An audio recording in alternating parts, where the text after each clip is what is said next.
We begin in suburban Ottawa, where police are continuing their investigation to a mass killing at a townhouse in Barrhaven. It's been described as one of the most shocking acts of violence in the region's history. 6 people are dead, including a mother, her 4 young children, and a family acquaintance. Police say the family were newcomers to Canada from Sri Lanka. A 19-year-old man has been charged and appeared in court today, while the father of the family remains in hospital. Barrhaven is in the southern part of the capital, about 12 kilometers southwest of the city's airport. Ottawa's police chief named the victims and provided more details. The deceased are 35-year-old Darshani Bombar Ekanaike. She is the mother of the children. Their 7-year-old son, Anuka Wikrama Singh. Their 4-year-old daughter, Ashwini. Their 2-year-old daughter, Rinayana, and their 2.5-month-old daughter, Kelly. Also found deceased is 40-year-old Americone Gamini Americone, who is an acquaintance of the family who has been living at the home. He recently arrived in Canada. The investigation has found that an edged weapon was used to cause the deaths and injuries. To be clear, this was a mass killing, not a mass shooting. Marina von Stackelberg has been following the story all day and joins us now from the scene live. So Marina, walk us through what unfolded at that home. Now, witnesses are painting what is a horrific scene. They say a man came out of this townhouse screaming for someone to call 911. Police say they arrived within just a few minutes. It was just before 11 o'clock at night. Inside, as you heard police say, they found an edged weapon and 6 bodies. A family that we are finding out recently came here from Sri Lanka. They were a new family, a mother and her 4 young children. The youngest, a newborn, just 2.5 months old. The oldest, just 7. 2 of them attended a nearby school here. That other victim was a family friend, a 40-year-old, and the father, the only survivor, taken to hospital, police say in stable condition. So really just a horrific scene that happened overnight. And tonight, there are people gathering at a park just 2 blocks away from this home, mourning their loss, sharing condolences. There are a collection of flowers that have been gathered, and people in this pretty quiet neighborhood of Barrhaven in the suburbs of Ottawa just trying to make sense of what happened here. It certainly is unfathomable that this scene has happened. Marina, what are police saying about the suspect tonight? Yeah, we know that the suspect made his first court appearance today, and the next one will be in about a week. His name is De-Zoysa. He is also from Sri Lanka. He is 19 years old. He was in Canada as an international student, and CBC News has confirmed that he was studying at Algonquin College as recently as 2023, about a year ago in the winter. He did appear in court where he faced 6 first-degree murder charges and an attempted murder charge. So, Marina, we were looking at pictures of the vigil earlier. What has the reaction been like so far to this news? Yeah, there's just a lot of confusion, a lot of shock, of course. This is a pretty quiet neighborhood. Definitely something that people were not expecting to wake up to this morning. So we have been here throughout the day. There's been lots of people walking by and asking us what happened. Lots of children, lots of kids coming home from school. Definitely some difficult conversations that families are having around the dinner table tonight.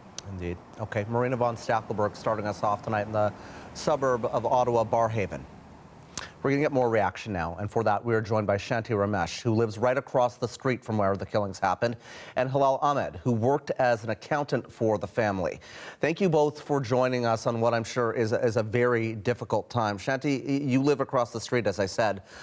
Walk me through what you saw last night, what happened.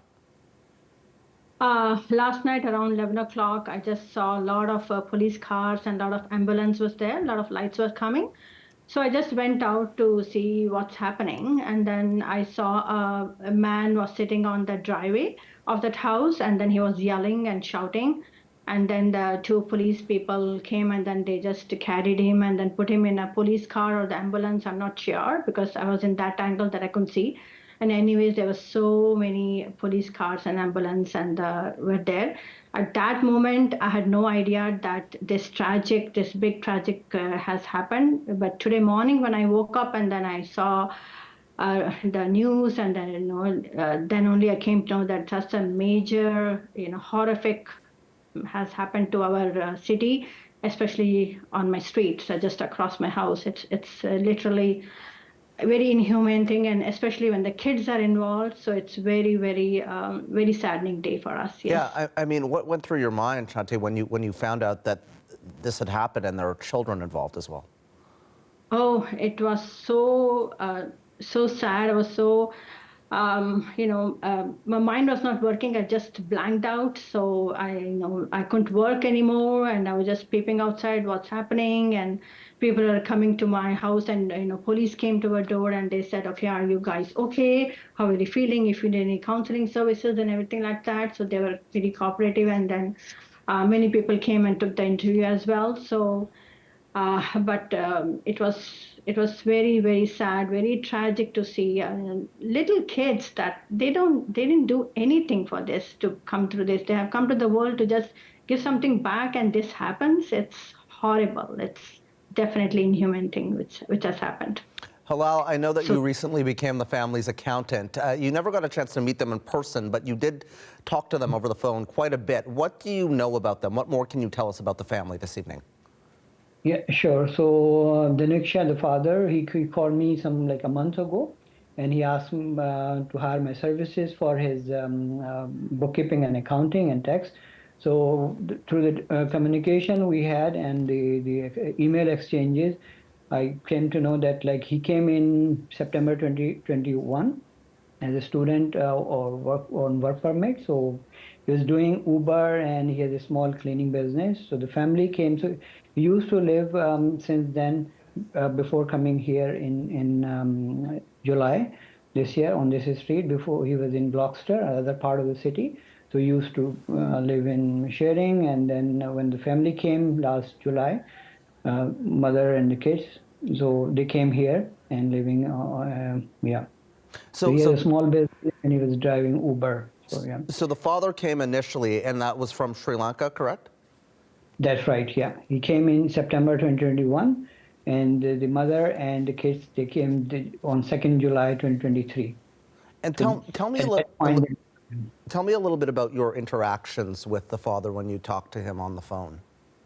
Yeah, he was very polite and I would say open and accommodating. So he gave me without meeting. Normally, some people they hesitate exchanging the document, but he called me and he said, "Yeah, I'll be sending you all the documents and everything."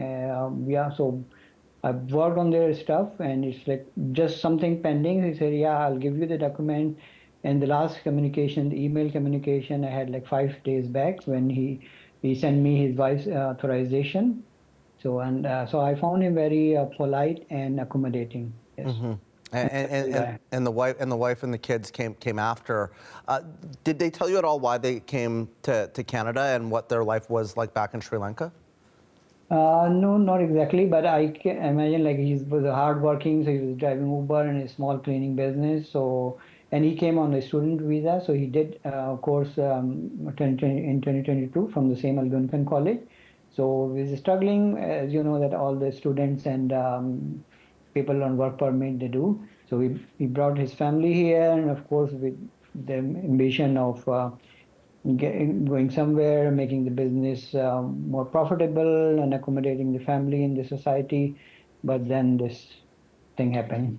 Yeah, it's unimaginable. And let me ask you what you thought when you found out this news. No, it was very frustrating. Yeah, it was terrible. Yeah, I didn't do anything at all since then, and I was communicating with my friend Shanti because she just lived across the street, and we just sharing our thoughts about the kids. And because we saw the picture of the kids, which the 3 months in the hands of the father, and so we are we are parents, so we know how terrible is that. Yeah.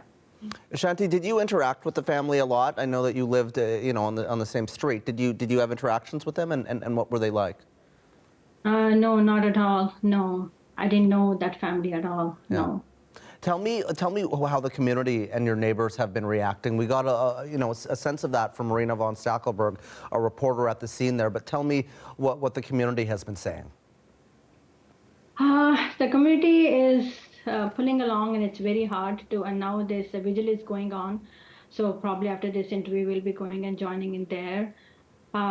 So everybody's going on their own routines, but not in the same way. Like, the mentally is not, we are not there yet. So it might take few months probably, because it just happened.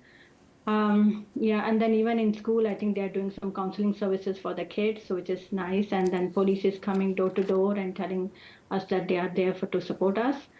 So yeah, it is a big tragedy, and then it's very hard for everybody to take in. It will take time for us to digest all this. So for sure, yeah, it'll be there forever, actually. Yeah. Hilal, we know that the father is in hospital right now, injured but recovering. What would you say to him this evening? I don't have words. Yeah, I don't like. If you imagine, like, I'm father too, and the whole family gone like in second, right? So yeah, I don't think that he will be ever the same person ever. Yeah. We appreciate and this is such a difficult time for both of you joining us this evening here on Canada Tonight. That is Shanti Ramesh, who lives right across the street from where the killings happened, and Hilal Ahmed, who worked as an accountant for the family.